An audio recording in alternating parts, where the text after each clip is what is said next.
افتتاح بینای نو مؤسسه دولتی تلویزیون دوشنبه، اجرای مسئولیت اجتماعی، رازقوری، خدمت به منفعت جامعه، رعایت معیارهای کسبی و اخلاقی، بلند برداشتن معرفت شهروندان و مساعدت و تحکیم صلح و ثبات از جمله طلبات پیشروی ملت ضمن صحبت با کارمندان مؤسسه بود. افتتاح جمعیت دارای مسئولیت محدود پاکیزه با اشتراک پرزیدنت جمهوری تاجیکستان، پیشوای ملت محترم امامعلی رحمان و رئیس مجلس ملی مجلس عالی جمهوری تاجیکستان، رئیس شهر دوشنبه محترم رستم امامعلی در پایتخت با مسئولان جهت باز هم بهتر به راه ماندن فعالیت کارخانه دستور و توصیه‌ها داده شد.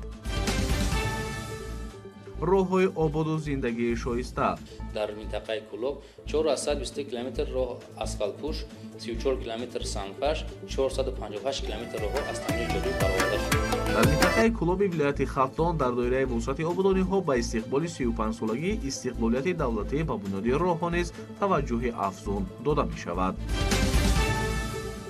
10 ساله عمل برای علم‌های کریاسفера. این اقدام علاقه جهت عملی نمودن چهاربینی‌های مربوط به بهداشت حفظ محیط زیست، خصوصا در بهداشت حفظ پیری‌ها و جلب نمودن کارهای عملی جهت چهاربینی‌هایی که در سمت حفظ پیری‌ها روانه گردیدند این عملی کردن شد. این تشبوس تاجیکستان توجه جامعه جهانی را به آبشوی با سرعت پیری‌ها و تاثیر آن بر ذخیره‌های آب، امنیت غذایی و حیات میلیون‌ها آدمان افزون کرده است. صورت کبودی زورکنی محل در وقت ساکنان ناحیه در این تدبیر سبز و خرمگردانی فعالانه اشتراک می‌کنند. این تشبوس تاجیکستان توجه جامعه جهانی را به آبشوی با سرعت پیری‌ها و تاثیر آن بر ذخیره‌های آب، امنیت غذایی و حیات میلیون‌ها آدمان افزون کرده است. رئیس مجلس ملی مجلس عالی جمهوری تاجیکستان و رئیس شهر دوشنبه محترم رستم امامعلی با وزارت مدافع کشور تشریف آورده میدان کنترلی با آبشوی با سرعت پیری‌ها و تاثیر آن بر ذخیره‌های آب، امنیت غذایی و حیات میلیون‌ها آدمان افزون کرده است. امامعلی رحمان با رئیس مجلس ملی مجلس عالی جمهوری تاجیکستان با وزارت مدافع کشور با رئیس مجلس ملی مجلس رئیس شهر محترم رستم امامعلی با وزارت مدافع کشور تشریف آورده میدان کنترلی مشغول میدان با 4 دکتر در مرز تاجیکستان و افغانستان با طور فوری معلوم است با رئیس مجلس ملی با اشتراک پرزیدنت جمهوری تاجیکستان پیشوای ملت محترم امامعلی خان با رئیس مجلس ملی مجلس آورده رئیس شهر دوشنبه محترم رستم امامعلی و رهبران ساختارهای قدرتی کشور طریق فوری با فعالیت میدان کنترلی در مشغول آغاز بخشیده شد. برای در سطح برای تطبیق امورات نهادینه متخصصین صحابی رئیس مجلس ملی انشاءات زیادی تعلیمی رئیس شهر بینای نقطه فرماندهی و مشاهده‌ای با سیمفونی‌های رانندگی و مناره‌های مشاهده از با فعالیت میدان مشغولانی شمار می‌شود.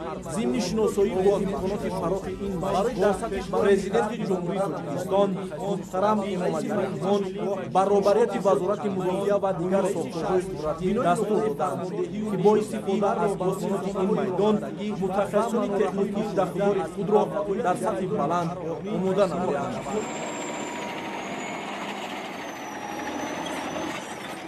این امکانیت می‌دهد که در یک مدت کوتاه متخصصان خود ماشین‌های جنگی آماده کرده شوند.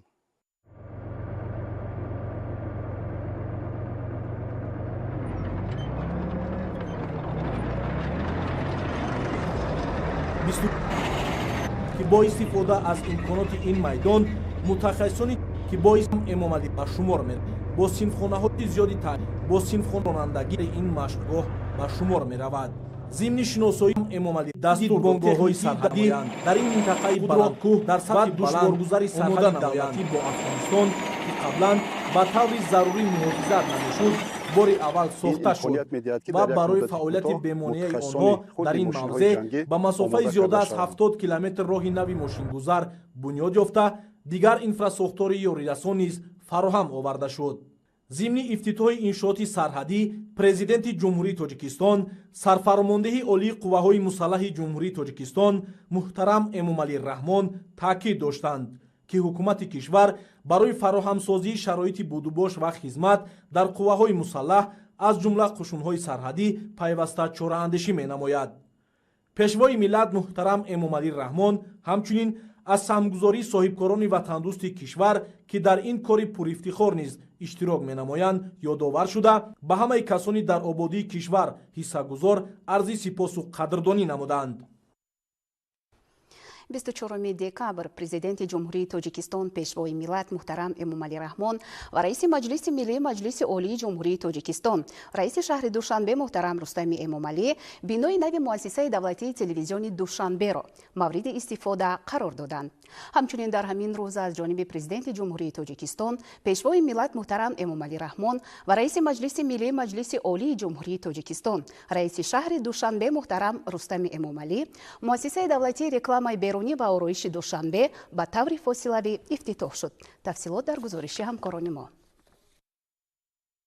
24 декабр президенти ҷумҳурии тоҷикистон пешвои миллат муҳтарам эмомалӣ раҳмон ва раиси маҷлиси миллии маҷлиси олии ҷумҳурии тоҷикистон раиси шаҳри душанбе муҳтарам рустами эмомалӣ бинои нави муассисаи давлатии телевизиони душанберо мавриди истифода қарор доданд. тавре иттилоъ доданд бинои нави муассисаи давлатии телевизиони душанбе дар маҷмӯъ дорои 80 ҳуҷраи кории барҳаво буда барои кормандони эҷодӣ ва техникӣ шароити муҳими кору фаъолият фароҳам оварда шудааст. باعث افتخار است که با تشبث اساسگذار صلح و وحدت ملی پیشوای ملت پرزیدنت کشور جناب عالی محترم امامعلی رحمان و اقدام سازندگی و آبادکارانه رئیس مجلس ملی مجلس عالی جمهوری تاجیکستان رئیس شهر دوشنبه رستم امامعلی اهل کارمندان مؤسسه دولتی تلویزیون دوشنبه صاحب یک بینای زمانوی گشتند. این بنا دارای تمام تجهیزات‌های زمانوی با فرمت 4K مجهز است. ما اهل کارمندان ایجادی و تکنیکی تصمیم گرفتیم که در برابر دستگیری‌های محترم جناب عالی و رئیس شهر دوشنبه محترم رستم امامعلی کوشش زحمت خود را برای بهتر ساختن سطح و صفت برنامه‌های تلویزیون در صفت فرمت 4K برآورده. телевизиони душанбе дорои 4 студияи муҷаҳҳаз бо муҳимтарин лавозимоти соҳавӣ буда калонтарини он студияҳои якум ва дуюм мебошанд ки барои сабти барномаҳои консертӣ ток-шоу ва барномаҳои калонҳаҷм пешбинӣ шудаанд. ҳар ду студия дорои 4 маҷмӯи таҷҳизоти студиявӣ ва 3 ҳуҷраи ёрирасон буда дар маҷмӯъ имкони ҷойгиркунонии то 50 мухлисро доранд. студияҳои сеюм ва чорум бо 2 маҷмӯи таҷҳизоти студиявӣ ва 8 ҳуҷраи корӣ сохта шуда барои ташкил ва дар сатҳи баланд баргузор намудани барномаҳои гуногуни телевизионӣ пешбинӣ шудааст. муассисаи давлатии телевизиони душанбе дар замони соҳибистиқлолии мамлакат бо дастгирии асосгори сулҳу ваҳдати миллӣ пешвои миллат президенти ҷумҳурии тоҷикистон муҳтарам эмомалӣ раҳмон ва раиси маҷлиси миллии маҷлиси олии ҷумҳурии тоҷикистон раиси шаҳри душанбе муҳтарам рустами эмомалӣ соҳиби бинои наву замонавӣ ва шароити мусоиди корӣ гардид. дар маҷмӯъ 4 студия бо муосиртарин технологияи соҳавӣ аз қабили дастгоҳу таҷҳизоти рақамии формати сабташон 4K таъмин буда имконияти сабт ва ба тариқи зинда пахш намудани барномаҳои иттилоотӣ, сиёсиву таҳлилӣ, фарҳангиву фароғатӣ, ток-шоу ва дигар барномаҳо мавҷуд аст.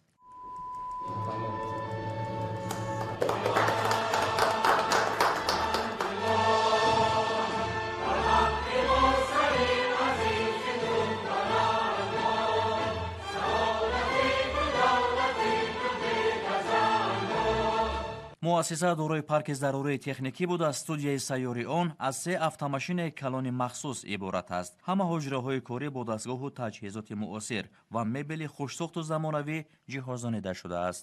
студияи марказии пахши барномаҳо, толори маҷлисгоҳ бо 200 ҷойи нишаст, ҳуҷраҳои кории роҳбарият, дизайнерҳои графикӣ, барномасоз, китобхонаи электронӣ ва анъанавӣ, синфхона барои машғулиятҳои такмили ихтисос, ҳуҷраи истироҳат, ҳуҷраи коркарди маълумоти бойгонӣ. дар маҷмӯъ ҳамаи ҳуҷраҳои бинои нави муассиса дорои шароити хуби кору фаъолият ҳастанд. мо кормандон ва аҳли эҷоди муассисаи давлатии телевизиони душанбе миннатдории худро ба асосгузори сулҳу ваҳдати миллии пешвои миллат президенти ҷумҳурии тоҷикистон муҳтарам эмомалӣ раҳмон ва раиси шаҳри душанбе муҳтарам рустами эмомалӣ барои сохта ба истифода додани ин бинои нав баён менамоем. ин иқдоми наҷибона нишонаи равшани таваҷҷӯҳи пайвастаи пешвои миллат ба рушди соҳаи иттилоот ва шароити арзанда фароҳам овардан ба кормандони ин соҳа мебошад. бино бо инфраструктури муосир, таҷҳизоти техникӣ ва муҳити созанда барои мо имкон медиҳад то барномаҳои ҷолибу диданиро пешниҳоди бинандагон намоем. бинои нави муассисаи давлатии телевизиони душанбе бо истифода аз санъати баланди меъмории миллӣ бунёд гардида, қисмати берунаи он пурра шишабандӣ шудааст. ҳамчунин бино ба шабакаи гармидиҳӣ пайваст буда, ҳуҷраҳо бо системаи ҳавотозакунии автономӣ васл карда шуданд. роҳравҳои атрофи бино бо истифода аз санги хорро оро дода шуда, ҳавлии муассиса пурра мунфаш карда шудааст. дар даромадгоҳи бино монитор барои пахши лавҳаю наворҳои таблиғотӣ бо паҳноии 2,5 ва баландии 8 метр насб гардидааст. муассисаи давлатии телевизиони душанбе қаблан дар бинои солҳои 40-уми садсолаи гузашта сохта шуда фаъолият мекард. бинои қаблӣ ба талаботи соҳа ҷавоб гуфта наметавонист ва он барои толори синамо ё худ кинотеатр пешбинӣ шуда, ҳамагӣ дорои ду студияи хурд, яке барои барномаҳои иттилоотӣ ва дигаре барои сабти дигар барномаҳо пешбинӣ шуда буд. набудани студияи сабти барномаҳо ва шароити маҳдуд имкон намедод, ки ҳайати эҷодии ин муассиса барномаҳои баландсифат ва ҷавобгӯ ба талаботи замонро таҳия карда ба бинандагон пешниҳод намоянд. мо аҳли эҷод қаблан дар биное фаъолият мекардем, ки ба талаботи кории мо пурра ҷавобгӯ набуд. имрӯз аллакай даромадан аз даромадгоҳи ин бино ба ҳар як эҷодкор рӯҳу илҳоми тоза мебахшад. студияҳои замонавӣ, утоқҳои кории кушоду барҳаво, компютерҳои замонавӣ дар назди ҳар як эҷодкор шароити хуби кориро фароҳам кардааст. дар заминаи дастгириҳои ҳамешагии роҳбарияти олии давлат доираи пахши телевизиони душанбе васеъ гардида, онро тавассути моҳвора дар зиёда аз 40 кишвари дунё бо сифати Full HD тамошо кардан мумкин аст. сарвари давлат муҳтарам Эмомалӣ Раҳмон зимни боздид бо итминон иброз доштанд, ки ҳайати иҷодӣ ва техникии телевизиони душанбе бо фаъолият дар шароити хубу замонавӣ ва бо истифода аз навтарин технологияи соҳаи телевизион бинандаи худро бо тозатарин хабару рӯйдодҳо ва барномаҳои ҷолибу диданӣ таъмин менамоянд. иҷрои масъулияти иҷтимоӣ, ростқавлӣ, хизмат ба манфиати ҷомеа, риояи меъёрҳои касбӣ ва ахлоқӣ, баланд бардоштани маърифати шаҳрвандон ва мусоидат ба таҳкими сулҳу собот аз ҷумлаи талаботи пешвои миллат муҳтарам Эмомалӣ Раҳмон зимни суҳбат бо кормандони телевизиони Душанбе буд. бинои нави боз як иншооти дар рушд ва шукуфоии пойтахт нақшгузор, муассисаи давлатии рекламаи берунӣ ва ороиши Душанбе низ дар ҳамин рӯз аз ҷониби президенти ҷумҳурии Тоҷикистон, пешвои миллат муҳтарам Эмомалӣ Раҳмон ва раиси Маҷлиси миллии Маҷлиси олии ҷумҳурии Тоҷикистон, раиси шаҳри Душанбе муҳтарам Рустами Эмомалӣ ба таври фосилавӣ ифтитоҳ шуд. иншоот, ки бо риояи унсурҳои муосири миллӣ қомат афрохтааст, ҳусни ин гӯшаи қалби Тоҷикистон Душанберо боз ҳам афзун намуд. бо камоли эҳтиром ва ифтихори бузург изҳори миннатдории самимии хешро ба асосгузори сулҳу ваҳдати миллӣ, пешвои миллат, президенти ҷумҳурии Тоҷикистон муҳтарам Эмомалӣ Раҳмон ва раиси шаҳри Душанбе муҳтарам Рустами Эмомалӣ мерасонам, ки бо ташаббус ва роҳбарии хиратмандонаи хеш ба мардуми кишвар пайваста шароити беҳтари зиндагӣ ва фаъолияти кориро фароҳам меоваранд. ифтитоҳи бинои наву замонавии муассисаи давлатии рекламаи берунӣ ва ороиши шаҳри Душанбе аз ҷониби пешвои миллат ин нишонаи таваҷҷӯҳ ва ғамхорӣ нисбат ба кормандон ва рушди соҳа мебошад. ин амали хайру созанда бори дигар собит менамояд, ки роҳбарияти кишвар ба рушди соҳа ва фароҳам овардани шароити арзандаи корӣ таваҷҷӯҳи махсус зоҳир менамоянд. мо ҳайати кормандони муассиса ин боварӣ ва эътимодро ба меҳнати содиқона ва натиҷаҳои назаррас пос хоҳем дошт. талош менамоем, ки бо рӯҳияи баланди ватандӯстӣ ва масъулиятшиносӣ вазифаҳои дар назди муассиса гузошташударо софдилона иҷро намуда барои рушди соҳа ва пешрафти ватан саҳмгузор хоҳем буд. ضمن معرفی شرایط و امکانیت‌های کاری در مؤسسه دولتی رکلام بیرونی و آرایش شهر دوشنبه اطلاع داده شد که انشاءات با استفاده از مصالح بلندصفت شرکت‌های با نفوذ وطنی ساخته شده است. بنیاد و با استفاده سپردن بنای نو مؤسسه دولتی رکلام بیرونی و آرایش دوشنبه زمینه گذاشت که شماره کارمندان از 40 کس قبلی به 70 کس رسانیده شود. انشاءاتی که قبلا ما فعالیت می‌کردیم در واقع بر رشد بی‌میلانی ساحه و اجرای وظیفه‌ها جوابگوی طلبات زمان معاصر نبود. نارسایی حجره‌های کاری و نبودن شرایط لازمه البته برآورد خوب فعالیت کارمندان مؤسسه دولتی رکلام بیرونی و آرایش شهر دوشنبه مانع می‌گردید. این روز باشد با توجه پیشوای معظم ملت جناب عالی محترم امامی رحمان و دستگیری رئیس شهر دوشنبه محترم رستم امامعلی برای ما یک بینای مجهز با اینفراستراکچور ضروری و همه لوازمات کاری ساخته به استفاده داده شد. این ما را وادار می‌نماید که فعالیت را در دایره قانونگذاری‌های موجوده و رشد بی‌میلان ساحه برای رشد و نموی پایتخت عزیزمان باز هم خوبتر و ثمره‌ناکتر به راه مانیم. طلوع مجلس با 30 جای نشست برای در سطح ضروری دایر نمودن جمع آمد و وخوری‌ها پیش بینی شده. استفاده از کتابخانه الکترونی واسطه رشد دانش و آگاهی کارمندان از نوگانی‌های علمی خواهد بود. اظهار سپاس خود را به اساسگزار صلح و وحدت ملی پیشوای ملت جناب عالی محترم امامعلی رحمان و رئیس شهر دوشنبه محترم رستم امامعلی برای دستگیری‌های پیوسته‌شان می‌رسانم.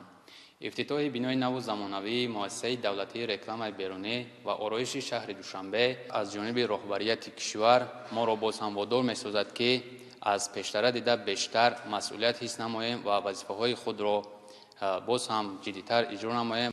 معرفی سیمای شهر دوشنبه، شناسایی مردم با دستاورد، موضع و نقطه‌های جالب دقت، مساعدت بر رشد صاحبکاری با معرفی برندها، ترغیب ارزش‌های فرهنگی و اجتماعی و تشکل اقتصاد شهر توسط واسطه‌های رکلام بیرونی، معلومات ویزوئالی و آرایشی در مجموع همه سمت‌های فعالیت در مؤسسه دولتی رکلام بیرونی و آرایش شهر دوشنبه از این پس در شرایط خوب صورت می‌گیرد.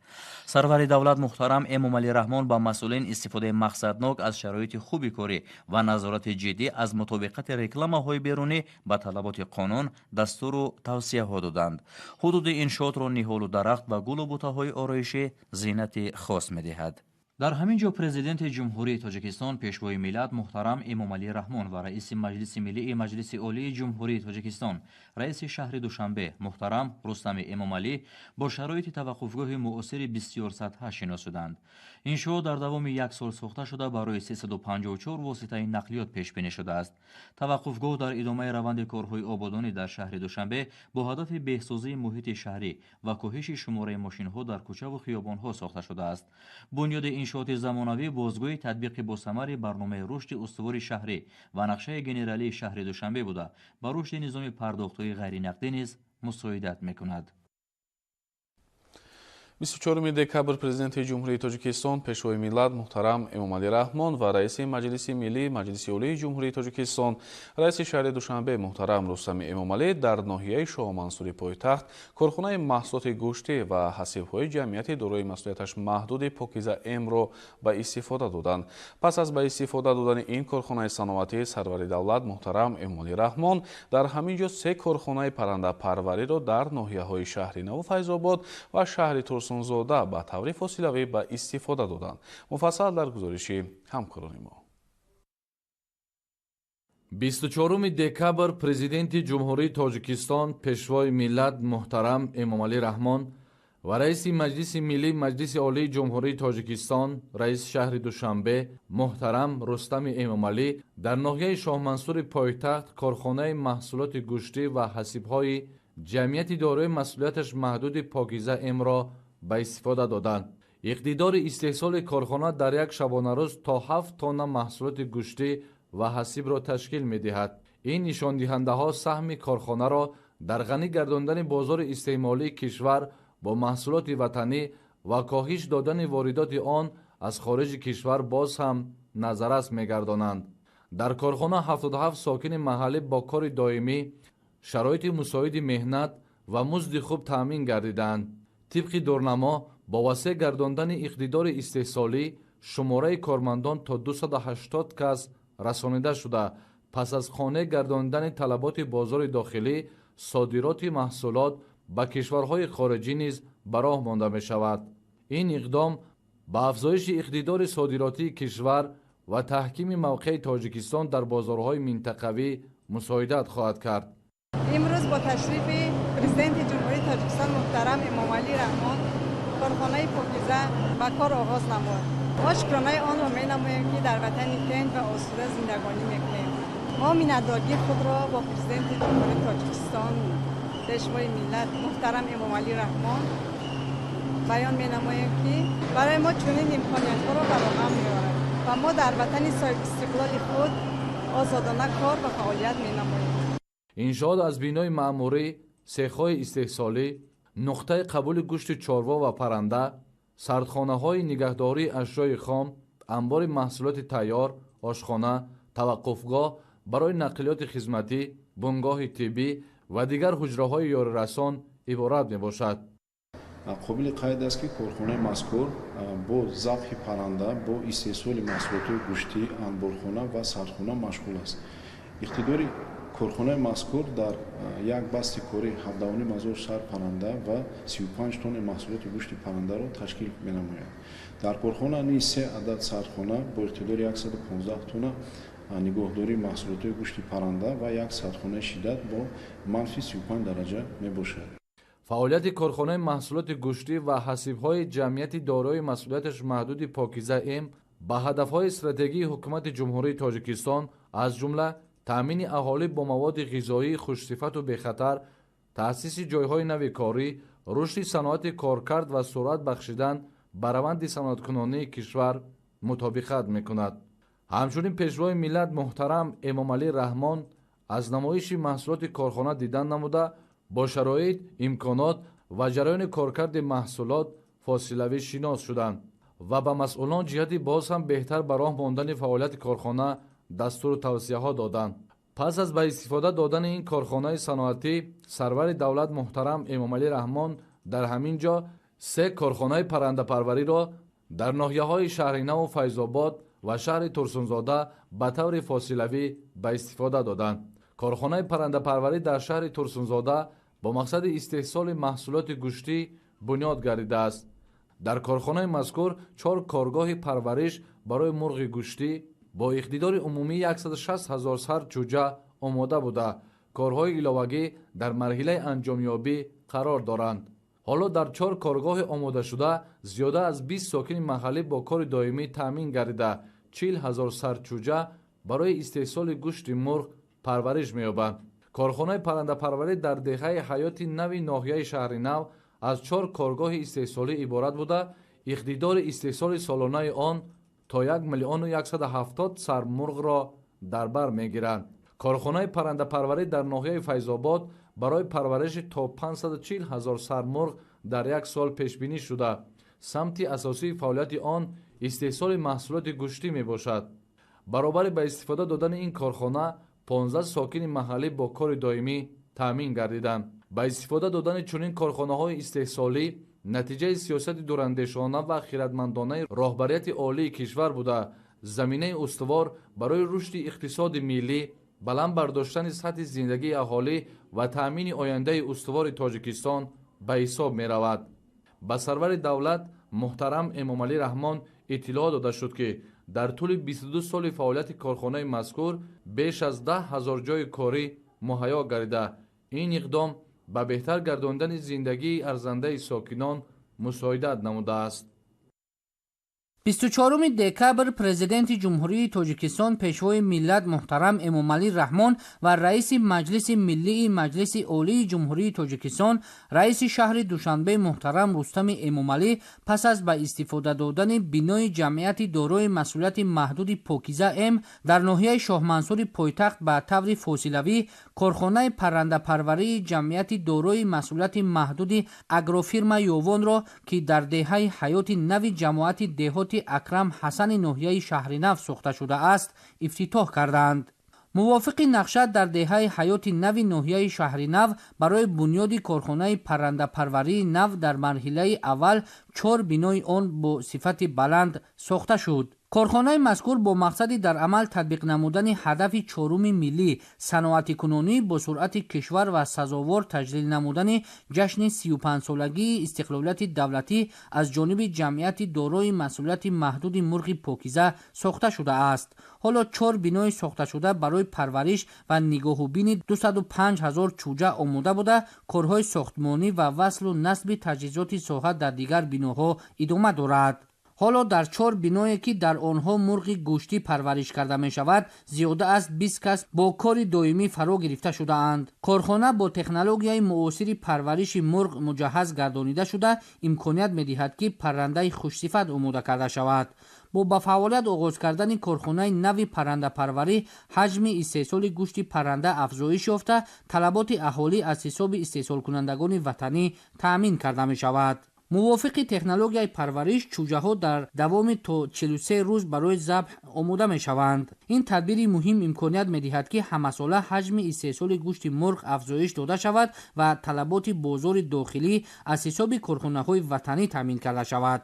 پرزیدنت کشور محترم امامعلی رحمان پس از شناسایی با فعالیت جمعیت دارای مسئولیت محدود اگروفیرما یاون در ناحیه شهر نو جهت رعایت تکنولوژی نگاهوبین پرنده پرورش و در زمینه آن زیاد نمودن حجم استحصال گوشت مرغ به رهبریت و مسئولان ساحه دستور و توصیه‌های مشخص دادند. مورد ذکر است که دوام سالهای صاحب استقلالی کشور از جانب دولت بر رشد ساحه پرنده پروری توجه زیاد ظاهر گردیده به صاحبکاران جهت بنیاد کارخانه‌های پرنده پروری امتیاز و سبوکی‌های گمرکی و اندازی پیشنهاد کرده شد. هدف به آن روانه کرده شده است که آینده در مملکت باز کارخانه‌های پرنده پروری نو ساخته شود و در نتیجه حجم استحصال گوشت مرغ افزایش یافته در زمینه آن امنیت عضوخواری کشور از حساب استحصالات وطنی تأمین کرده شود. 24 دکبر پرزیدنت جمهوری تاجیکستان پیشوای ملت محترم امامعلی رحمان و رئیس مجلس ملی مجلس عالی جمهوری تاجیکستان رئیس شهر دوشنبه محترم رستم امامعلی بعد از افتتاح جمعیت دارای مسئولیت محدود پاکیزه ام در ناحیه شاه منصور پایتخت به طور فاصلوی کارخانه پرنده پروری جمعیت دارای مسئولیت محدود مصطفی گروه را که در دهه چرتک جماعت دهات نوآباد شهر ترسونزاده بنیاد گردیده است مورد استفاده قرار دادند. اطلاع داده شد که کارخانه پرنده پروری از جانب جمعیت دارای مسئولیت محدود مرغ پاکیزه بنیاد گردیده سمت اساسی آن استحصال تخم اینکوباتوری برای چوجه آن می باشد. کارهای ساختمانی در کارخانه پرنده پروری ماه می سال 2025 آغاز گردیده امروز 2 بینای آن به استفاده داده شد. مسئولان چوجه 3 روزه نسل نو و والدین را از فدراسیون روسیه وارد کرده در کارخانه پرورش می نمایند. موافق تکنولوژی چوجه ها در شرایط معاصر پرورش کرده شده بعد از 6 ماه به تخمدهی شروع می کنند. طبق اطلاع مسئولان حالا سرشمار چوجه ها بیشتر از 10,000 سر را تشکیل می دهد. سرشمار مرغ‌های تخمده باشد بیشتر از 8,000 سر بوده وزنگیری و روند تخمدهی آنها قانع کننده ارزیابی می گردد. حالا در کارخانه پرنده پروری جمعیت دارای مسئولیت محدود مصطفی گروه 10 کس با کار دائمی تأمین شدند. پیشوای ملت محترم امامعلی رحمان ضمن شناسایی با کارخانه پرنده پروری اظهار قناعتمندی نموده اقدام صاحبکاران محلی را در سمت بنیاد کارخانه و در زمینه آن زیاد نمودن سرشمار چوجه های برایلری و تخم اینکوباتوری مهم و سریوقتی ارزیابی کردند. از چوجه هایی که از خارج کشور وارد گردیده اند اساساً تخم اینکوباتوری گرفته شده از آن مرغ تخمده و گوشتی پرورش می‌یابد. تخم اینکوباتوری که در کارخانه استحصال می شود به دیگر کارخانه های پرنده پروری تابع جمعیت دارای مسئولیت محدود مرغ پاکیزه انتقال داده شده از آن مرغ گوشتی تیار می شود. اقتدار عمومی کارخانه پرنده پروری در یک سال 1.5 میلیون دانه تخم اینکوباتوری می باشد. موافق تکنولوژی پرورش وزن زنده مرغ در کارخانه پرورش یابنده به 3.5 کیلوگرم می رسد. روند پرورش و آب و خوراکدهی چوجه ها توسط خط نو تکنولوژی به راه مانده شده است که این یکی از برتریت های کارخانه به شمار می رود.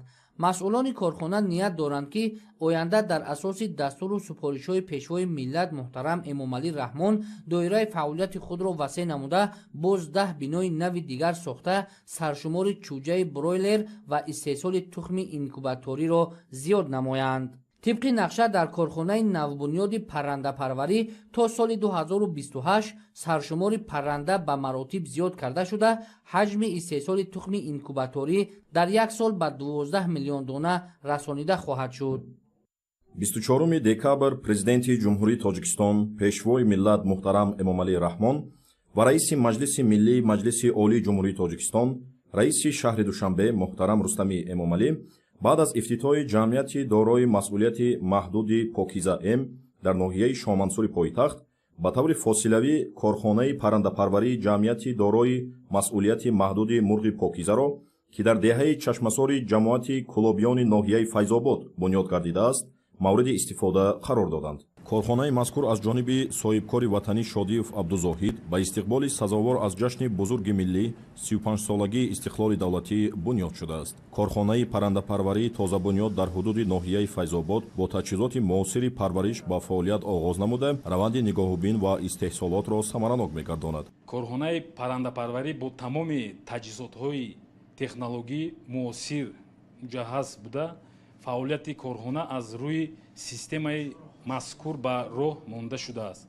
تمام معیارهای بهداشتی و سانیتاری پورا در کارخانه مذکور رعایت می‌گردد. اقتدار کارخانه در یک سال پرورش 540,000 سر مرغ بوده بازار داخلی را با استحصال گوشت پرهیزی تامین می‌نماید. با فعال شدن کارخانه 15 نفر ساکن محلی با جای کار دائمی تامین گشت. در کارخانه نوبنیاد طلبات معیارهای بهداشتی و سانیتاری رعایت گردیده محصولات مطابق با استانداردهای معاصر با استعمال کنندگان پیشنهاد گردانیده می‌شود. افتتاح چنین کارخانه در دایره نقشه‌های سازنده بهره تطبیق هدف استراتژی ملی صنعتی‌کنی با سرعت تأمین امنیت آذوقه‌واری و رشد ساحه کشاورزی زمینه مساعد فراهم خواهد آورد.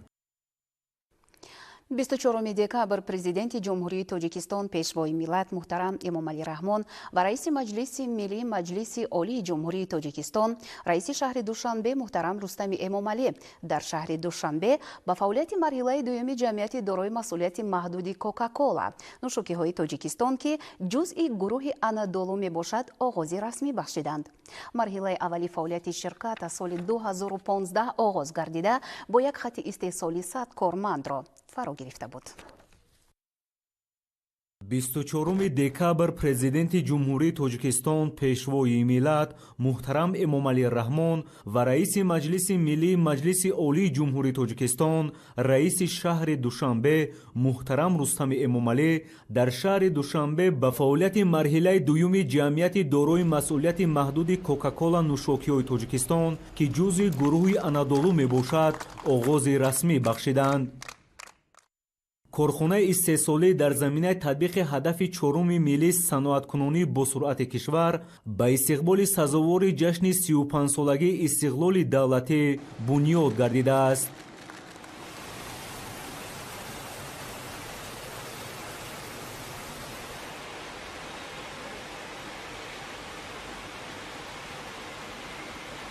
марҳилаи аввали фаъолияти ширкат аз соли 2015 оғоз гардида бо як хати истеҳсолӣ 100 кормандро фаро гирифта буд. иттилоъ дода шуд ки иқтидори корхона дар як сол истеҳсоли 170 миллион литр нӯшокиҳои ташнашикан буда дар зарфҳои гуногунҳаҷ пешниҳоди бозори истеъмолӣ мегардад.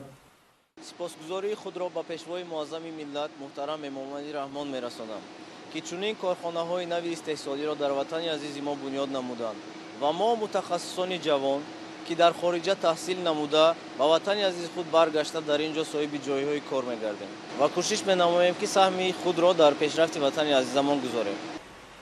бо таъсис ва ба фаъолият оғоз намудани марҳилаи нави ин иншооти саноатӣ беш аз 600 кас бо кор таъмин гардиданд. хурсанд аз он ҳастам ки ҳамчун бонуи тоҷик дар ин корхона ба ҳайси ронандаи мошини борбардор кор мекунам. миннатдории худро ба ҷаноби олӣ муҳтарам эмомалӣ раҳмон мерасонам ки ҳамеша мо занон ва бонувони кишварро дастгирӣ менамоянд то мо дар чунин корхонаҳо کار و فعالیت کنیم. ҳоло дар корхона 7 намуд нӯшокиҳои брендӣ барои қонеъсозии талаботи мизоҷон истеҳсол мешавад.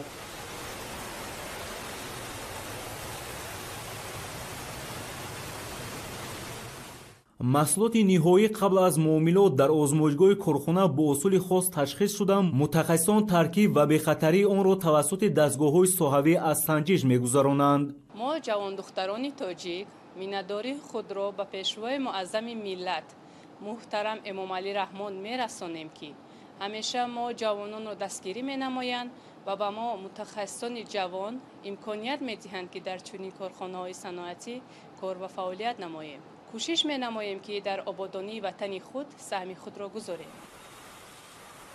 пас аз шиносоӣ бо раванди фаъолият ва иқтидори истеҳсолии пешвои миллат муҳтарам эмомалӣ раҳмон аз намоиши маҳсулоти корхона боздид намуда, ба масъулон ҷиҳати риояи талабот, стандартҳои бехатарӣ ва ҳам афзоиши содироти маҳсулот ба хориҷи кишвар дастуру тавсияҳо доданд.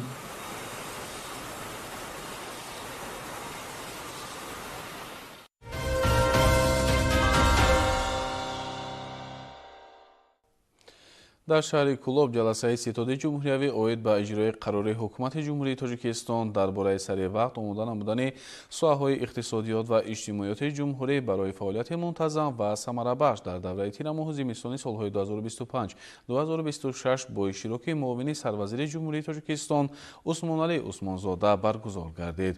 гузориши ҳамкорони мо аз ҷараёни ин ҷаласа.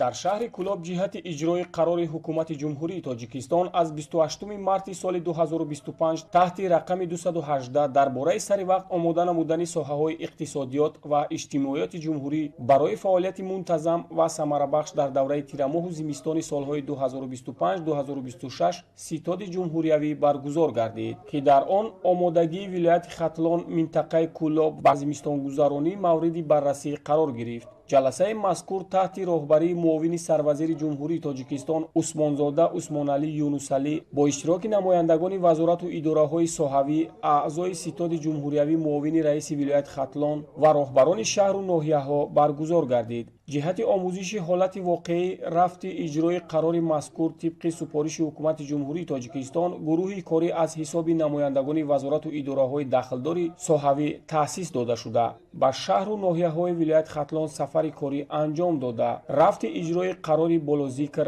ва омодагии соҳаҳои иқтисодиёту иҷтимоияти вилояти Хатлон ва шаҳру ноҳияҳои он барои фаъолияти мунтазам ва самарабахш дар давраи тирамоҳу зимистони солҳои 2025-2026 аз ҷумла дар муассисаҳои соҳаҳои маориф, тандурустӣ, фарҳанг, нақлиёт, молия, кишоварзӣ, корхонаҳои саноатӣ, хоҷагии манзилию коммуналӣ, ҷамъиятҳои матлубот, шабакаҳои барқӣ ва ғайра мавриди омӯзиш қарор дода шуда гузориши дахлдор ба ҳукумати мамлакат пешниҳод гардид. дар рафти ҷаласа аз ҷониби роҳбарияти мақомоти иҷроияи ҳокимияти давлатии вилояти Хатлон аз ҷумла минтақаи Кулоб ҳисоботҳо пешниҳод гардида дар ҷараёни ҷаласа оид ба камбудиву мушкилотҳои ҷойдошта дар ҳар як шаҳру ноҳияҳои вилоят вобаста ба маблағгузорӣ барои харид ва захираи маводи сӯхт, захираи маводи озуқаворӣ ва лағжиш, омодагии иншоотҳои энергетикӣ ва фаъолияти он ибрози назар карда шуд. дар ҷаласа таъкид шуд, ки вобаста ба қарори ҳукумати ҷумҳурии Тоҷикистон дар бораи сари вақт омода намудани соҳаҳои иқтисодиёт ва иҷтимоияти ҷумҳурӣ барои фаъолияти мунтазам ва самарабахш дар давраи тирамоҳу зимистони солҳои 2025-2026 тадбирҳои муҳим андешида шуда соҳаҳои иқтисодиёту иҷтимоиёт ба фасли сармо омодагӣ медиданд. дар ҷаласа ҳамзамон оид ба омодагӣ дар шабакаҳои барқӣ ибрози назар карда шуд. гуфта шуд, ки бо пурзур намудани корҳои тарғиботӣ, ташвиқотӣ, сарфаю сариштакорӣ ва истифодаи ғайримақсадноки барқ пешгирӣ карда мешавад. дар ҷанбас аз ҷониби роҳбари ситоди ҷумҳуриявӣ муовини сарвазири ҷумҳурии Тоҷикистон ба вазорату идораҳои дахлдор, мақомоти иҷроияи ҳокимияти давлатии вилояти Хатлон ва шаҳру ноҳияҳои он вобаста ба таъмини иҷрои нақшаи захираи маводи зарурӣ ва дар сатҳи зарурӣ паси сар намудани зимистони солҳои 2025-2026 супоришҳои мушаххас дода шуд. муҳаммадӣ раҳим Каримхон Роқулзода, шаҳри Куллоб, ҷаҳоннамо.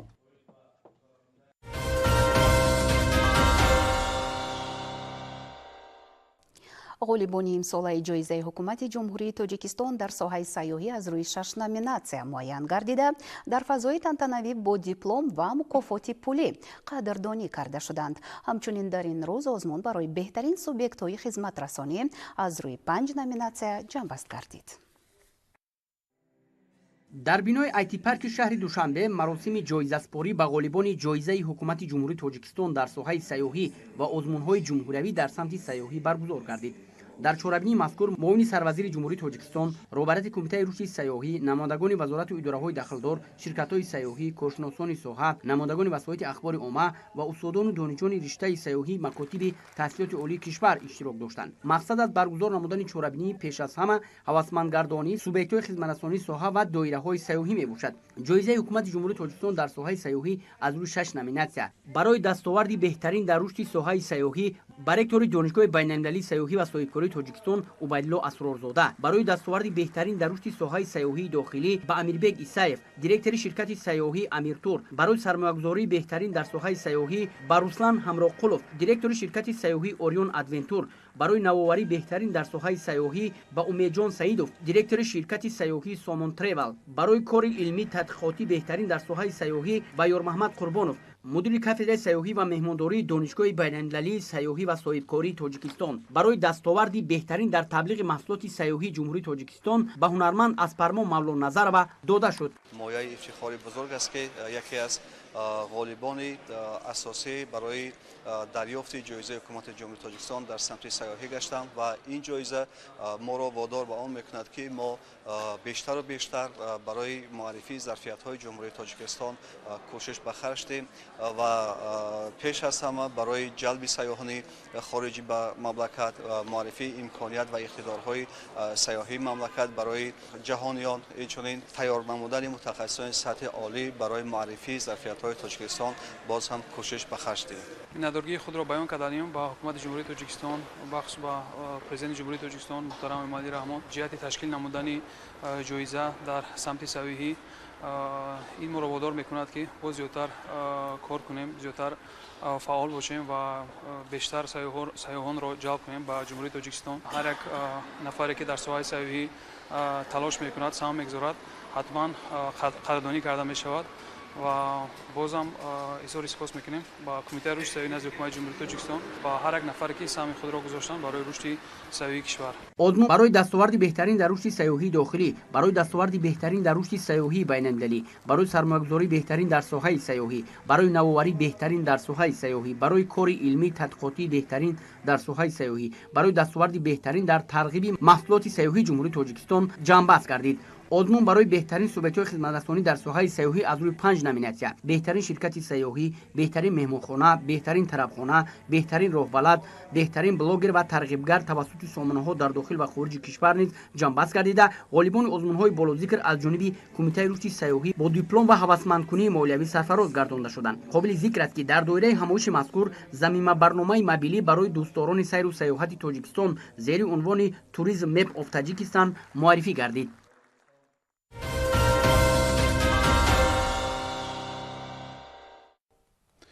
солҳои охир тоҷикистон байни давлатҳои ҷаҳон борҳо ба даҳгонаи кишварҳои амтарин шомил гардидааст.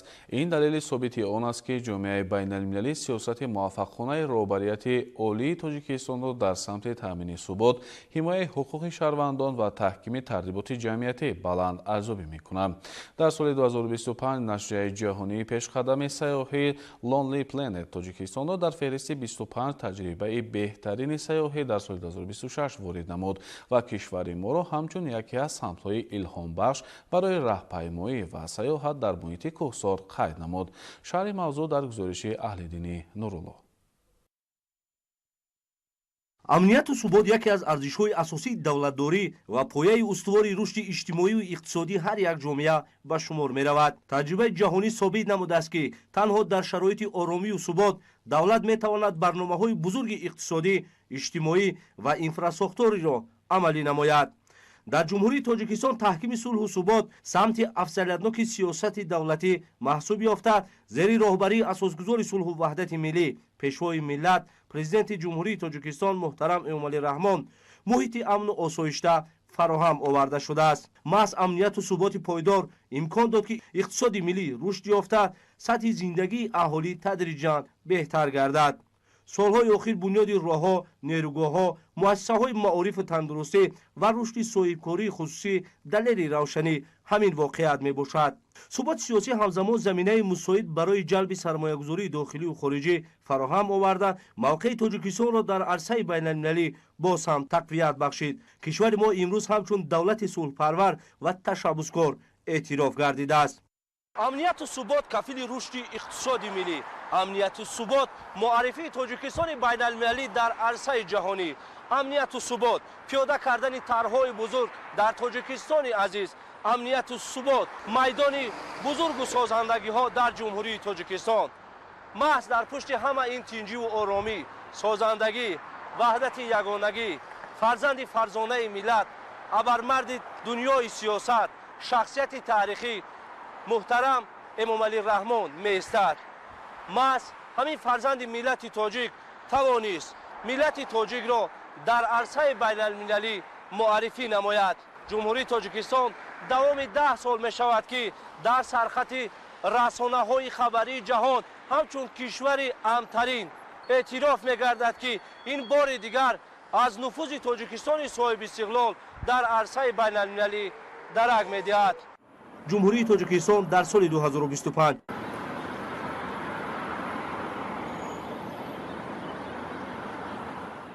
طبق گزارش سال 2025 پژوهشگاه آمریکایی افکار عموم گلاب، تاجیکستان در قطار امن‌ترین دولت‌های جهان در جای دوم قرار گرفت.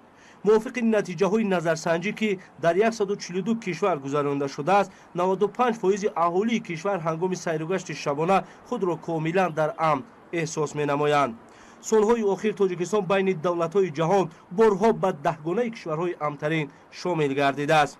این دلیل ثابت آن است که جامعه بین‌المللی نتیجه‌های سیاست موفقانه رهبر دولت تاجیکستان را در سمت تأمین ثبات، حمایت حقوق شهروندان و تحکیم ترتیبات جمعیتی بلند ارزیابی می‌کنند.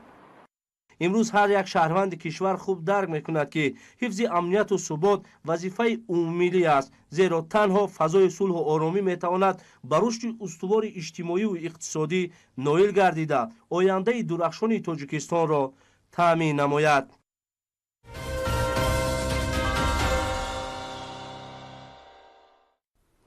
дар солҳои соҳиби истиқлолии кишвар дар шаҳру ноҳияҳои минтақаи Кулоби вилояти Хатлон дар самти бунёди роҳҳои дорои аҳамияти ҷумҳуриявӣ ва маҳаллӣ тадбирҳои муҳим амалӣ карда шуда иқдомҳои созанда боз ҳам вусъат дода мешаванд. дар ин замина баробари нигаҳдории роҳи дорои аҳамияти байналмилалии Кулоб, қалъаи Хум, дар шаҳри Кулоб ноҳияҳои Восеъ Ҳамаддонӣ, Темурмалик ва Муминобод бо саҳми соҳибкорон ва аҳолӣ наздик ба 50 километр роҳҳои маҳаллӣ пурра мумфарш карда шуданд. ҳамкорони мо дар ин хусус аз шаҳри Кулоб гузориш медиҳанд. бо шарофати истиқлолияти давлатӣ ва ваҳдати миллӣ дар шаҳри Кулоб низ дар соҳаи роҳу нақлиёт тадбирҳои мушаххас амалӣ гардида дар баробари роҳҳои аҳамияти байналмилалӣ ва ҷумҳуриявӣ дошта дар ҳудуди деҳотҳои шаҳр низ роҳҳои маҳаллӣ таъмиру навсозӣ гардидаанд. маврид ба зикр аст ки бо ҷонибдорӣ аз сиёсати созандаю бунёдкоронаи ҳукумати ҷумҳурии Тоҷикистон ва дастуру супоришҳои сарвари мамлакат дар шаҳру деҳоти Кулоб бо ибтикори мақомоти иҷроияи ҳокимияти давлатӣ, соҳибкорон ва шахсони ватандӯст роҳҳои маҳаллӣ таъмиру навсозӣ карда шуд.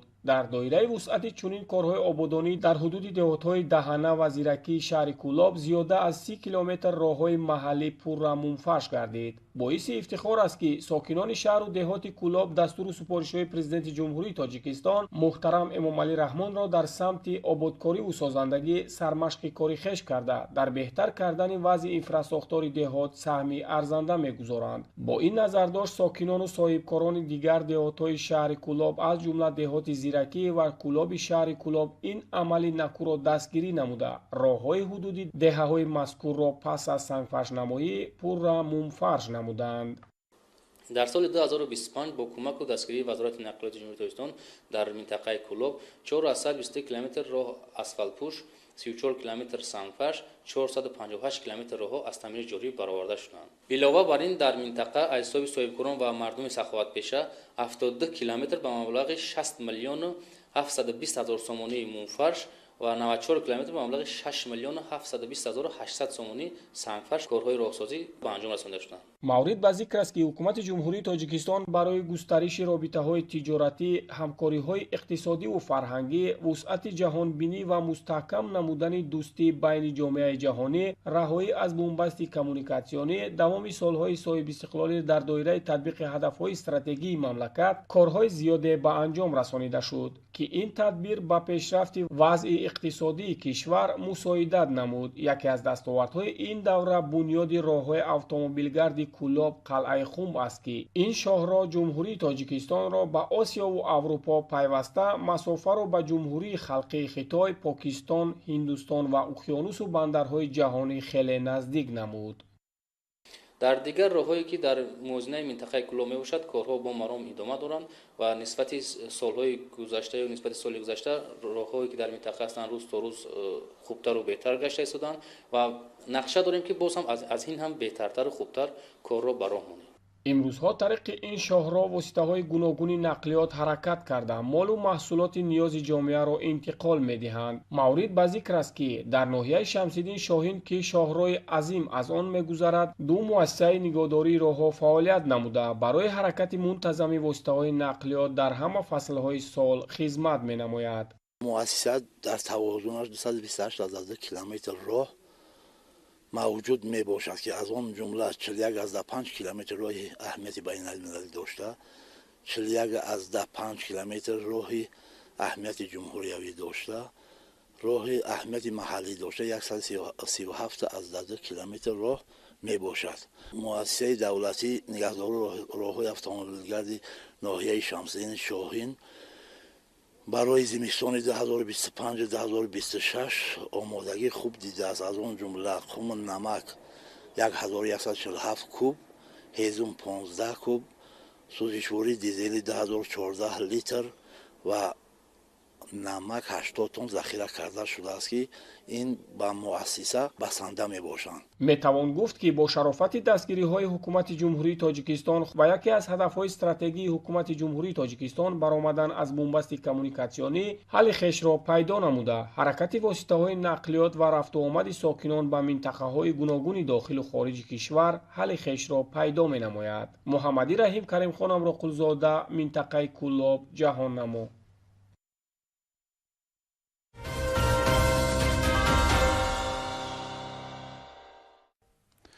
کریوسفера қисми яхбастаи замин аст ки пиряхҳо, барфҳо, яхҳои баҳрӣ ва қуллаҳои абадии яхпӯши кӯҳҳоро дар бар мегирад. ин низоми нозук имрӯз зери таҳдиди ҷиддии тағйирёбии иқлим қарор дорад. Созмони Милали Муттаҳид соли 2025-2034-ро ҳамчун 10 солаи амал барои илмҳои криосфера эълон намудааст ки ҳадаф аз ин ташаббуси Тоҷикистон ҷалби таваҷҷӯҳи ҷомеаи ҷаҳонӣ ба обшавӣ бо суръати пиряхҳо ва таъсири он ба захираҳои об, амнияти ғизоӣ ва ҳаёти миллионҳо одамон мебошад. мавзӯъро ҳамкорони мо идома медиҳанд.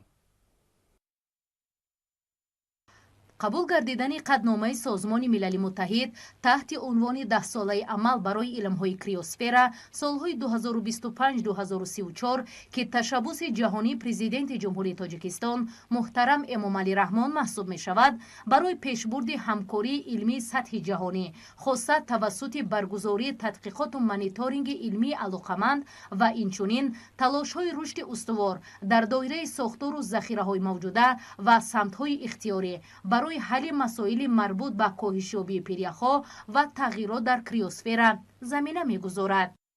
криосфера асосан ин илм дар бораи омӯзиши қабати барфи дар баландкӯҳҳо, омӯзиши ҳолати пиряхҳо, яъне ҳам омӯзиши ҳолати пиряхҳо ин дар назар дорад омӯзиши баландкӯҳ аст, омӯзиши қабати он, ҳаҷми он, гӯё ки майдони ҷойгиршавии худи пиряхҳо, инчунин дар бораи омӯзиши пиряхҳои зеризаминӣ, яъне пиряхҳое ки дар минтақаҳои баландкӯҳ дар ҳолати гӯё ки яхбаста дар зери замин қарор доранд. ин мафҳуми асосии криосфера ин аст. пешвои миллат муҳтарам эмомалӣ раҳмон чун сарвари хиратманду дурандеш ва ташаббускори ғояҳои ҷаҳонии обу иқлим ва дар маҷмӯъ масоили муҳими глобалии экологӣ ҷаҳду талош намуданд то аҳамияти умумии сайёравиву умумии инсонӣ доштани улуми қутбшиносӣ ва яхшиносиро нишон диҳанд. ҷумҳурии тоҷикистон дар ҳамкорӣ бо кишварҳову созмонҳои байналмилалӣ барои тақвияти мавзӯи об дар рӯзномаи ҷаҳонии иқлим нақши назаррас дорад ва бино ба таъкиди президенти кишвар пуштибонии ташаббусҳои тоҷикистон дар самти обу иқлим аз ҷониби ҷомеаи ҷаҳонӣ тавассути 10 қадномаи маҷмӯаи умумии созмони милали муттаҳид таҷассумгари нақши фаъол ва калидии мамлакати мо дар пешбурди рӯзномаи обу иқлим дар сатҳи байналмилалӣ мебошад. 12 декабри соли ҷорӣ аз ҷониби созмони ассамблеи созмони милали муттаҳид оид ба ҳифзи муҳити зист боз як қатномаи бузурги дигар қабул гардид ки ин дар бораи илмҳои криосфера рушди ҳифзи пиряхҳо дар давлатҳои кӯҳсор ки ин басо як иқдоми муҳим аст.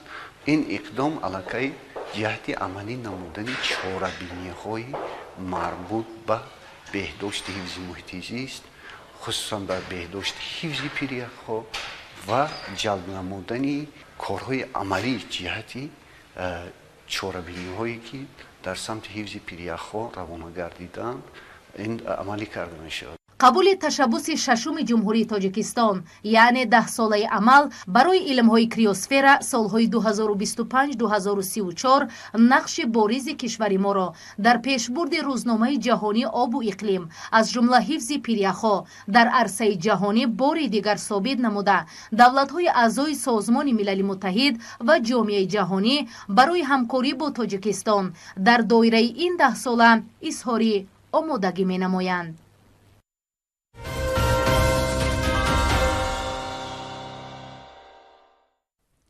сокинони деҳоти пахтаободи ноҳияи шаҳри Туз бо мақсади сарфаи қувваи барқ ва таъмини хонавода бо гармӣ дар фасли зимистон дар манзилҳои худ панелҳои офтобиро васлу насб намуда аз он ба таври васеъ истифода намуда истоданд.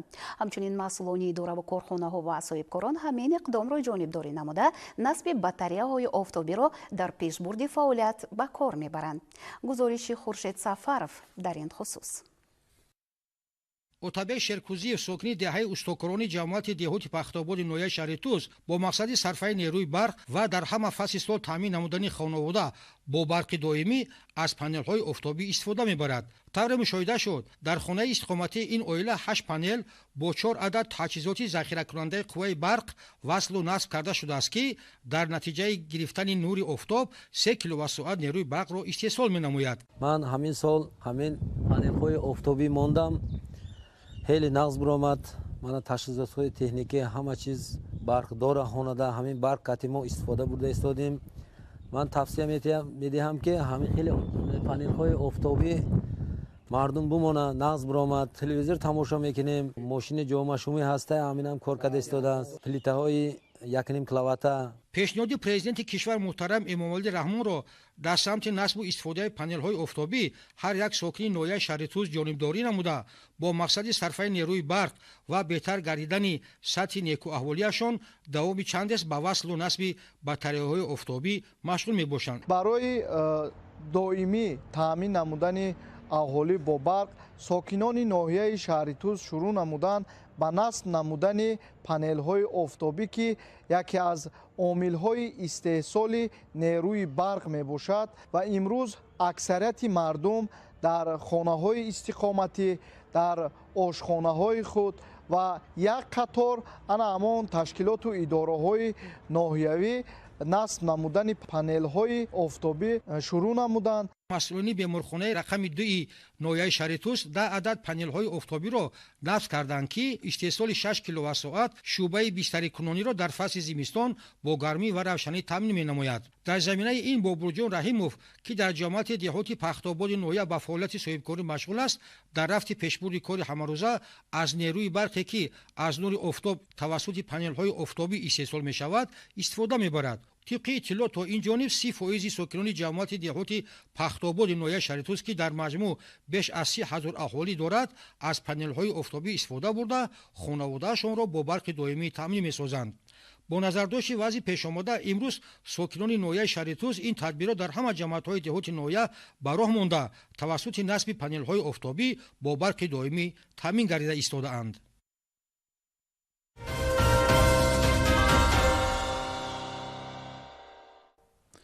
پیام سالانه پرزیدنت جمهوری تاجیکستان حجت راهنمایی است که تمام پهلوهای حیات اقتصادی و اجتماعی کشور را در بر گرفته نقشه و وظیفه‌ها را برای سال آینده مشخص و معین نموده است. با مقصد شرح نقطه‌های پیام نوبتی با ابتکار استودیوهای سود شهر دوشنبه و سود ناحیه اسماعیل سامانی با اهالی صحبت و واخوری‌ها برگزار کرده شد. در مؤسسه تأسیسات عمومی رقم 12 ناحیه اسماعیل سامانی با مقصد شرح نقطه‌های پیام نوبتی پرزیدنت جمهوری تاجیکستان با اشتراک کارمندان سود شهر دوشنبه و سود ناحیه اسماعیل سامانی، اهل والدین، آموزگاران و مکتبچگان واخوری دایر کرده شد. ذکر کرده شد که در پیام امسال تمامی جنبه‌های حیات اقتصادی و اجتماعی اهالی مورد تحلیل و بررسی قرار داده شده. سمت معارف یکی از سمت‌های اساسی آن بود. مسئله بلند برداشتن حس وطن دوستی و انسان دوستی میان نورسان و تربیت درست آنها همچنین جوابگری‌های برای ویران نمودن طلبات قانونی جمهوری تاجیکستان درباره مسئولیت در تعلیم و تربیت کودک برای اشتراکداران شرح و توضیح داده شد. امروزها ما در جایهای جمعیتی و حتی در سامانه‌های اجتماعی بعضا وقت سوال‌هایی رو میشنویم که برای چی در جمهوری تاجیکستان با صورت بلند نیروگاه‌های برقی در حال رشد هستند ولی همونو محدود نمودن استفاده برق به چشم میرسد. البته طور مراقبت عالی مملکت در پیام نوبتی خود ابراز داشتن در آنجا خیلی به طور ساده اساس‌های موقتا محدود کردن استفاده نیروی برق در بعضی از منطقه‌های جمهوری تاجیکستان ذکر شدند. از جمله در آنجا دو عامل اساسی قید گردید. پیش از همه این افزایش با سرعت اهالی مملکت و زیاد شدن کارخانه‌های صنعتی و دیگر عامل این کمبارش آمدن تیرماه امساله یعنی سال 2025. مسئله دیگری که امروز نگران کننده است این استفاده غیر مقصدناک نیروی برق و پیامدهای حقوقی آن که در کدکس حقوق ویرانکنی مأموری و کدکس جنایتی جمهوری تاجیکستان درج شده است مورد تحلیل و بررسی قرار داده شد. جوابگری برای غیرقانونی استفاده بودن نیروی برق شدیدتر شده است. از این جهت شهروندان جمهوری تاجیکستان میباید ترتیب استفاده بودن نیروی برق را از روی قاعده‌های استفاده برای نیروی برق که از جانب وزارت معین جمهوری تاجیکستان تصدیق کرده شده است یعنی که برای همزمان شهروندان جمهوری تاجیکستان با رعایت کردن قاعده‌های استفاده بودن نیروی برق در جمهوری تاجیکستان میتوانند سهم ارزنده خود را برای انکشاف منبع مملکت عزیزمون سهم ارزنده خود را گذارند. صرفه و سرشته‌کاری در استفاده قوای برق از عملهایی است که از هر یک شهروند مسئولیت بلند را طلب می‌نماید. محض با این راه می‌توانیم در سمت نائل شدن به هدف‌های دولت و حکومت در سمت استقلالیت انرژتیکی سهم خود را گذاریم. پیام پرزیدنت جمهوری تاجیکستان محترم امامعلی رحمان با مجلس عالی دستور راهنمایی است که حل تمام مسائل‌های جامعه در آن انعکاس یافته به تامین رشد استوار مملکت و تحکیم دولت‌داری ملی روانه گردیده است. در انجام چاره‌بینی با سوال‌های شهروندان و با سبب‌های گوناگون حقوق‌هایشان از جانب کارمندان حاکمیت سعودی پاسخ‌های مشخص داده شد.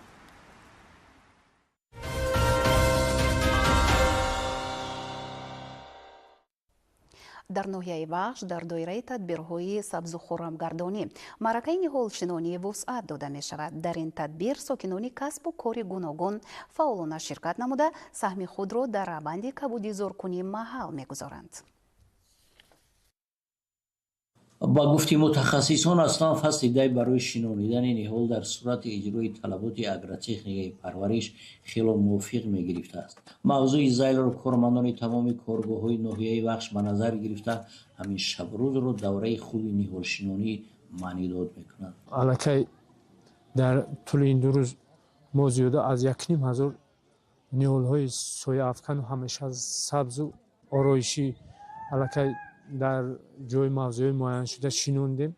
هنگام شنوندن نهال‌ها طلبات‌های اگرتکنیکی رعایت کردند. موافق نقشه بخش حفظ محیط زیست ناحیه 90 نهالشناسی و کبودیدار کردن موضع‌های آبشسته در نقطه‌های پیش‌بینی شده بود که در مطرح گردانی این عمل خیلی موافق می‌گیریم. در مکتب پرورشگاه ناحیه بخشنانی که مشاهده می‌گردد کلی نمایندگان تشکیلات و مؤسسه‌ها در اینجا در حشر سبزگردانی شرکت می‌گیرند و مقصد همین است خانه بچه‌ها باید دائم سرسبز و خرم باشد چون که رهبریت عالی مملکت با زندگی و کار و روزگاری بچه‌ها مراخ مخصوص ظاهر می‌نماید. با قول دیرکتور مؤسسه هر یک ختم کنندگان این درگاه عنعنه‌ای را پیش گرفتند که باید هر یک ختم کننده یک نهالی شنانیده سبزیشش را پره تامین نماید. هر یک خواننده مؤسسه ما امروز می‌داند که این مؤسسه خانه آنها است و هر یک خواننده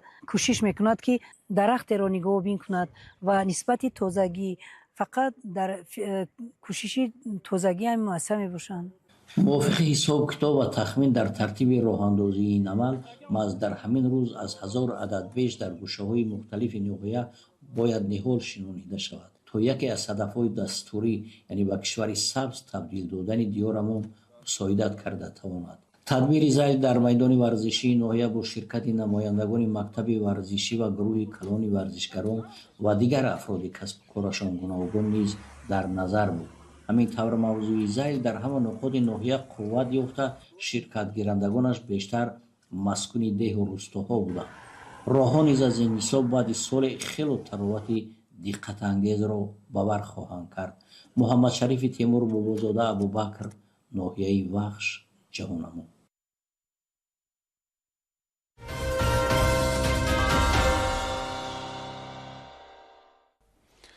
дар чор ноҳияи шаҳри душанбе дар минтақаҳои муайян аз ҷумла дар бузургҳои саховат меҳргон таваққуфгоҳи назди бинои ҳукумати ноҳияи сино ва дар назди боғи куруши кабир намоишфурӯши маҳсулоти мавриди ниёзи аввал ҷараён дорад. ин ярмаркаҳо дар асоси қарори дахлдори раиси шаҳри душанбе муҳтарам рустами эмомалӣ бо мақсади фаровонии бозори истеъмолӣ ва ғанигардонии дастурхони сокинону меҳмонони пойтахт инчунин пешгирии болоравии нархи маводи озуқа гузаронида мешавад. намоишфурӯши маҳсулоти кишоварзӣ то 31 декабр бо нархҳои дастрас ташкил карда мешавад.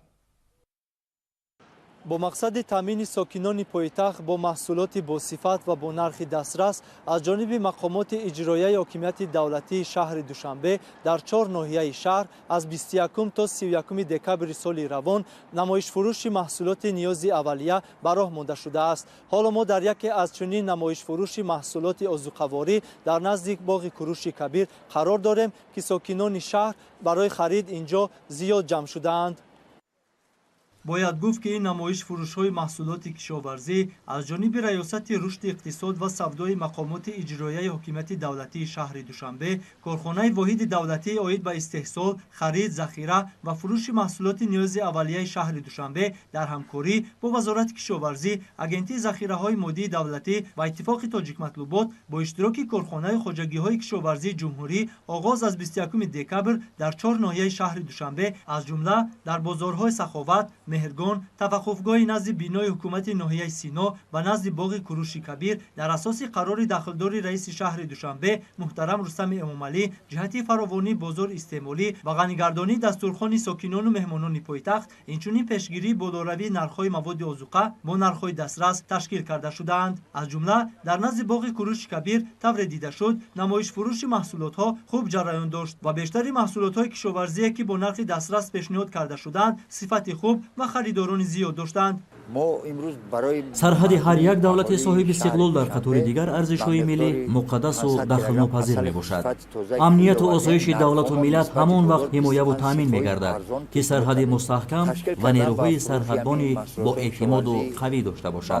бунёду ба истифода додани боз 4 дидбонгоҳи сарҳадӣ дар марзи тоҷикистону афғонистон, дидбонгоҳи сарҳадии Даҳана, дидбонгоҳи сарҳадии рақами 2, дидбонгоҳи сарҳадии Истиқлол ва дидбонгоҳи сарҳадӣ ба номи Масабур Саторов. мавриди истифода қарор додани дидбонгоҳҳои сарҳадӣ бо муосиртарин шароит барои хизмати афсарону сарбозони қушунҳои сарҳадии Кумитаи давлатии амнияти миллии خریداران شهر گردانده شده است. همچنین در نزد بازار مهرگان نیز نمایش فروش مال و محصولات از جانب مسئولین نهادهای دخلدار اتفاق تاجیک مطلوبات آگنتی ذخیره‌های مادی دولتی نزد حکومت جمهوری تاجیکستان در سطح ضروری برآورده شده محصولات آذوقه از قبیل گوشت چاروا، آرد و روغن، پیاز و کارتوشکا، شکر و برنج و دیگر انواع گوناگون دسترنج دهقانان با نرخ‌های نامبر شده ارزانتر نسبت به بازار استعمالی پیشکش خریداران گردانده شد. یادرس کردن به مورد است که نمایش فروش محصولات ها تا 31 دکبر سال 2025 در منطقه های معین حدود شهر دوشنبه با نرخ‌های دسترس تشکیل کرده می شوند.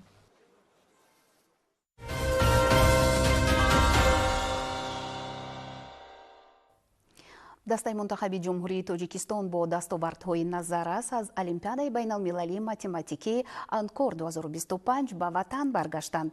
олимпиадаи мазкур аз 12 то 17 декабр дар пойтахти шоҳигарии Камбоҷа шаҳри Пномпен баргузор гардида, дар он беш аз 1600 нафар хонанда аз 13 кишвари Осиё ширкат намуданд. امروز در فرودگاه بین المللی دوشنبه دسته منتخب جمهوری تاجیکستان که در المپیاد بین المللی متمتیکی انگور 2025 اشتراک نموده بودند با دستاوردهای نظررس به وطن برگشته با شکوه و افتخار استقبال کرده شدند. المپیاد بین المللی متمتیکی انکور 12 دکبر در پایتخت شاهیگری کامبوجا شهر پنومپن برگزار شده. در آن بیش از 1600 نفر خواننده از 13 کشور آسیا اشتراک نمودند. رقابت در این سبقت با نفوذ در سطح خیلی بلند جریان گرفته. خوانندگان تاجیک با نشان دادن مهارت بلند به نتیجه‌های نظررس نائل گردیدند. از 12 تا 22 دکبر سال 2025 در شاهیگری کامبوجا، شاهیگری مالزیا در المپیاد بین المللی از فن متمتیک با نام IMC 2025 فعالانه شرکت نمودند که نام جمهوری تاجیکستان را در عرصه بین المللی بلند برداشتند. در نتیجه دسته منتخب تاجیکستان سازوار 51 مدال از جمله 14 مدال طلا، 17 مدال نقره و 15 مدال برنجی گردید. همچنین 5 نفر خواننده تاجیک با دست آوردن خالهای بلند با گروه بهترین اشتراکداران المپیاد شامل شده پرچم کشور را در عرصه بین المللی بلند برداشتند. در المپیاد بین المللی از فن متمتیک که در شهر پنومپن شاهیگری کامبوجا با اشتراک زیاده از 13 دولت برگزار گردید، اشتراک ورزیده سزاوار جای اول گشتند. این دستاوردها گواه سطح بلند آمادگی خوانندگان تاجیک و نتیجه توجه پیوسته به دریافت و رشد استعدادهای نورسان در کشور ارزیابی می شود. باعث خوشنودی است که جوانان با استعداد تاجیک در المپیاد سطح بین‌المللی از فن متمتیک MC اشتراک نموده سزاوار جایهای نمایان گردیدند. قابل ذکر است که 17 دکبر سال روان در شهر پنومپن شاهیگری کامبوجا یادداشت تفاهم میان مرکز جمهوری دریافت و رشد استعدادهای وزارت معارف و علم جمهوری تاجیکستان و شرکت اکادمی برایت به امضا رسید. طبق این سند همکاری‌ها در سمت دریافت، رشد و دستگیری خوانندگان بالیاقت تقویت یافته، تشکیل برنامه‌های مشترک تعلیمی و علمی، برگزاری المپیادها، آزمون‌ها، سمینارها و کورس‌های تکمیل اختصاص آموزگاران پیش بینی شده است. همزمان تبادل تجربه در استفاده اصولهای معاصر تعلیم، تکنولوژی‌های رقمی و جلب متخصصان ورزیده هر دو جانب در نظر داشته شده است.